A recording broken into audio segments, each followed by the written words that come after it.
જય શ્રી કૃષ્ણ બધાને અને જય માતાજી। તો આજે આપણે બનાવીશું કેપ્સિકમ પાપડ ચવાણામાંથી બનતું સબ્જી બનાવીશું ફ્રેન્ડ્સ। આ સબ્જી એકદમ ડ્રાય બને છે, તો વિડીયો લાસ્ટ તક જોશો તો જ તમને ખબર પડશે કે મેં આમાં કઈ સામગ્રી નાખી છે અને આ સબ્જીને કેવી રીતે તૈયાર કરી છે। તો જુઓ, એકદમ સરસ આપણું પાપડ ચવાણાવાળું કેપ્સિકમવાળું શાક તૈયાર થઈ ગયું છે। તો વિડીયો લાસ્ટ તક જોશો તો જ તમને ખબર પડશે કે આમાં મેં કઈ સામગ્રી નાખી છે અને આ રેસીપી કેવી રીતે તૈયાર થઈ છે। તો હવે આપણે એના ઇન્ગ્રેડિયન્ટ્સ જોઈ લઈએ। તો સૌથી પહેલાં મેં અત્યારે અહીંયા એક મોટું કેપ્સિકમ લીધું છે, ડુંગળી, ટામેટાં, લસણ અને લીલા મરચાં છે, પણ આપણે હજુ ઘણી વસ્તુ એમાં ઉમેરીશું। તો વિડીયો લાસ્ટ સુધી જોશો, સ્કીપ ના કરશો તો જ તમને ખબર પડશે। તો આટલી સામગ્રીથી આપણે મેન સામગ્રી છે અત્યારે તો અહીંયા, એમાંથી આપણે આ સબ્જીને તૈયાર કરીશું। હવે અત્યારે આ પેકેટવાળું પાપડ ચવાણું બજારમાં આ રીતે મળતું હોય છે, તો આપણે એમાંથી એક સરસ ફ્લેવરવાળું આ શાક તૈયાર કરવાનું છે। આ શાક એકદમ ડ્રાય થાય છે, આ શાક કોઈ ગ્રેવીવાળું નહીં થાય।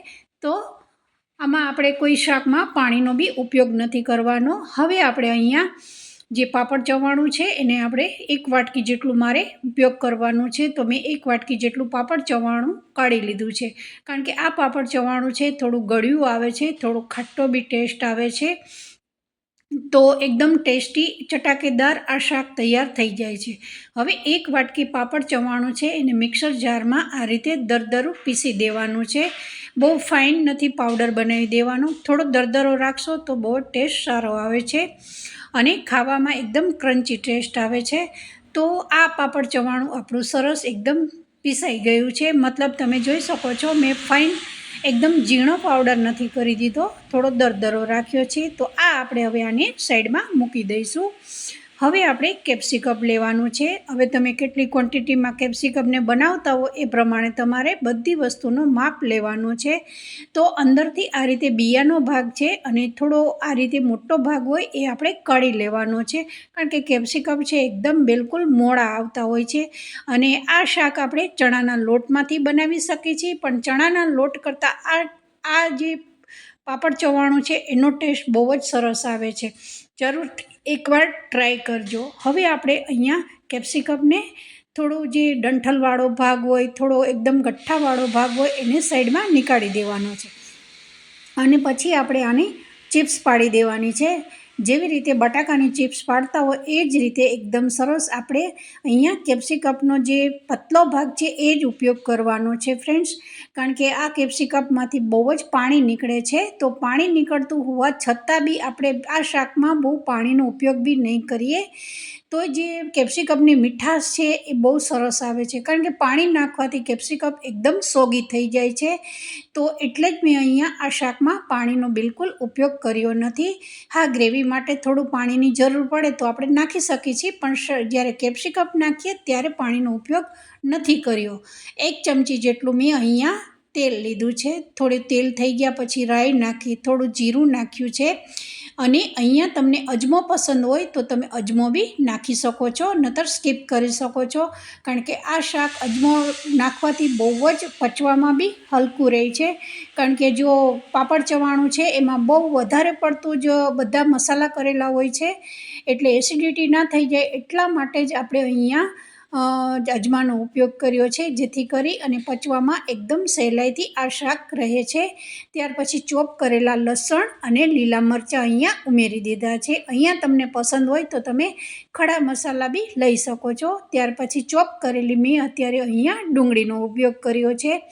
ડુંગળી સરસ ઝીણી આપણે સૂકી બી નાખીશું અને લીલી બી ડુંગળી નાખીશું, કારણ કે શિયાળાની સિઝન શરૂ થઈ ગઈ છે, તો બજારમાં લીલું લસણ, લીલી ડુંગળી બહુ જ આવી રહી છે, તો એનો ઉપયોગ કરી અને આ એક જાતની આપણે ચટાકેદાર સરસ રેસીપી તૈયાર કરીશું। ખાવામાં બહુ જ આ શાક સરસ લાગે છે। ત્યાર પછી ડુંગળી થોડી લાલાશ પડતી થઈ ગઈ, ત્યાર પછી જે ચોપ કરેલા ટામેટાં નાખી દીધા। હવે ટામેટાં, ડુંગળી સરસ તેલમાં બધું સતરાઈ ગયું છે, લીલા મરચાં।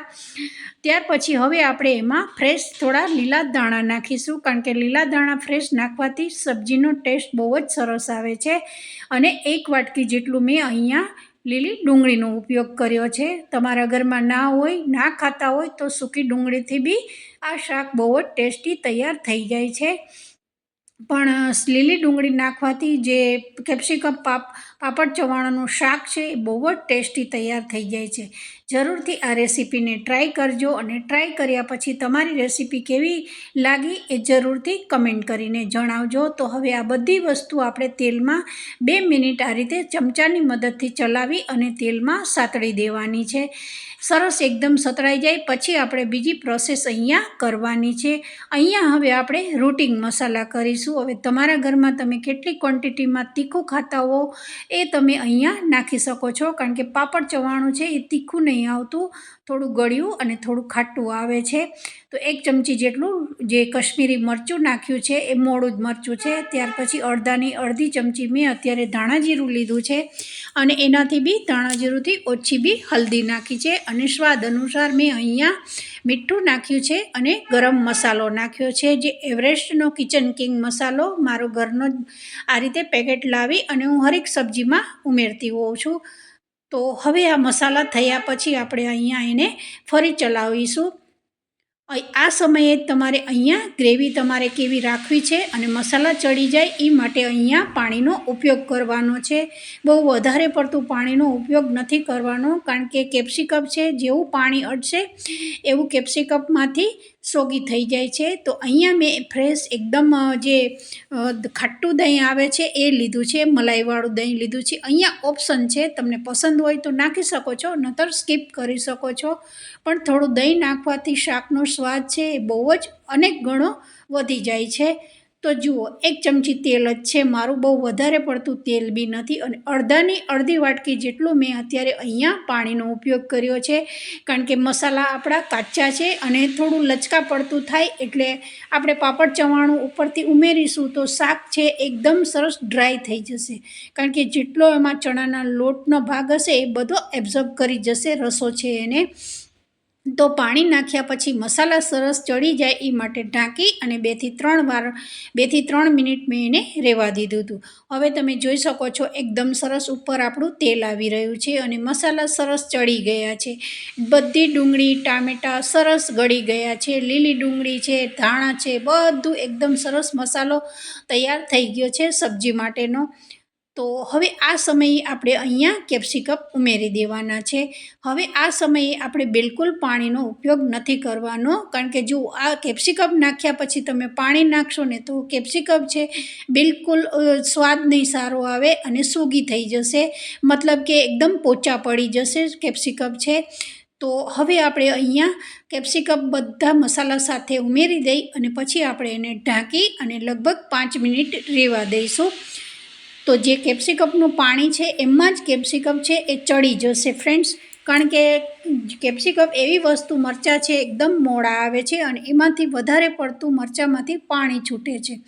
તો આપણે એને આપણે ક્રન્ચી ટેસ્ટ આવે અને બહુ વધારે ન ચેળવાય તો આ સમયે તમારે બિલકુલ પાણીનો ઉપયોગ નથી કરવાનો. મારો કહેવાનો મતલબ એ જ છે કે જ્યારે કેપ્સિકમ નાખી દો ત્યારે પાણી ના નાખશો. તો હવે આપણે અહીંયા ઢાંકી અને લગભગ 5 મિનિટ માટે રહેવા દઈશું. 5 મિનિટ થશે ત્યાર પછી મેં તમને આ વિડીયો શૂટ કર્યો છો. તો જુઓ, કેપ્સિકમ છે જે મોળા મરચાં છે એમાંથી બિલકુલ પાણી બધું બહાર આવી ગયું છે અને તમે જોઈ શકો છો. જો આ સમયે તમારે પાપડ ચવાણું ના નાખવું હોય તો સિમ્પલ બી તમે આ સબ્જીને બનાવી શકો છો ફ્રેન્ડ્સ. પણ પાપડ ચવાણા નાખ્યા પછી જે એનો ટેસ્ટ છે એ અનેક ગણો વધી જાય છે. પણ સિમ્પલ બનાવી હોય તો બી તમે આ રેસીપીને ટ્રાય કરી શકો છો. એવું જરૂરી નથી કે તમારા ઘરમાં પાપડ ચવાણું હોય તો જ તમે બનાવી શકો છો. ગાંઠિયાનો ભૂકો બી નાખી શકો છો અથવા શેકેલો ચણાનો લોટનો બી ઉપયોગ તમે કરી શકો છો. અહીંયા મેં પાપડ ચવાણું જે મિક્સરમાં પાવડર કરેલો છે એને મેં અત્યારે 3 થી 4 ચમચી જેટલો ઉમેરી દીધો છે. હવે પાપડ ચવાણું નાખ્યા પછી તમે જોઈ શકો છો કે એકદમ આપણો જે શાક છે એ ડ્રાય થઈ જશે. કારણ કે એમાં એવી બધી મસાલો કરેલો હોય છે અને પૌવા હોય છે, મમરા હોય છે, પાપડ ચવાણામાં ઘણી બધી વસ્તુઓ ઉમેરી અને પાપડ ચવાણું તૈયાર થતું હોય છે.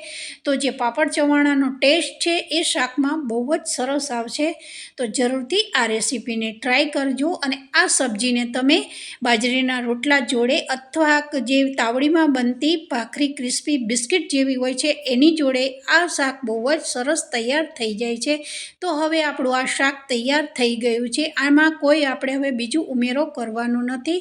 લાસ્ટમાં જ તમને પસંદ હોય તો તમે લીલા ધાણા નાખી શકો છો. તો જુઓ આપણું આ એકદમ ચટાકેદાર સ્વાદમાં બહુ જ સરસ આ શાક તૈયાર થઈ ગયું છે. અને મસાલો નાખ્યા પછી તમે જોઈ શકો છો કે બિલકુલ ડ્રાય થઈ ગયું છે, પણ આપણા કેપ્સિકમ છે એ એકદમ સરસ એકદમ ક્રન્ચી રહ્યા છે. તો હવે આપણે એને સર્વ કરીશું. તો સર્વ કરતી વખતે આપણે ફ્રેશ થોડા ઉપરથી લીલા ધાણાનો બી ઉપયોગ કરીશું. લીલા ધાણા નાખવાથી શાકનો ટેસ્ટ છે એ અનેક ગણો વધી જાય છે. ફ્રેશ ધાણા હોય તો જ તમે અહીંયા લઈ શકો છો, બાકી ફ્રીજમાં થોડા 2 દિવસના પડેલા હોય છે તો એ સારા નથી લાગતા. ત્યાર પછી જે પાપડ ચવાણું છે મેં 1 ચમચી જેટલું અહીંયા રહેવા દીધું હતું, પહેલાં નાખ્યું હતું ત્યારે. લાસ્ટમાં આ રીતે તમે જમવા બેસો ત્યારે ઉપરથી બી તમને પસંદ હોય તો પાવડર થોડો નાખી અને આ રીતે તમે ખાઈ શકો છો. કઢી ભાત જોડે અથવા દાળ ભાત શાક જોડે તમે આ ડ્રાય સબ્જીને લઈ શકો છો. તો આજની રેસીપી મારી આ સરસ તૈયાર થઈ ગઈ છે. વિડીયો પસંદ આવે તો જરૂરથી એક લાઈક કરજો. વિડીયો જોયો પછી જો વધારે પસંદ આવે તમને વિધિ કિચનનો આ સબ્જી તો એને સબસ્ક્રાઈબ કરજો. તો નેક્સ્ટ રેસીપી બી આવી જ એક સરસ આપણે તૈયાર કરીશું સબ્જીની. અને મારી ચેનલ ઉપર મેં મરચાંના અથાણાની ઘણી બધી રેસીપી મેં બનાવી છે, તો એ બી રેસીપી તમે જોઈ શકો છો મારી ચેનલ વિધિ કિચન ઉપર. તો બધાને જય શ્રી કૃષ્ણ, જય માતાજી.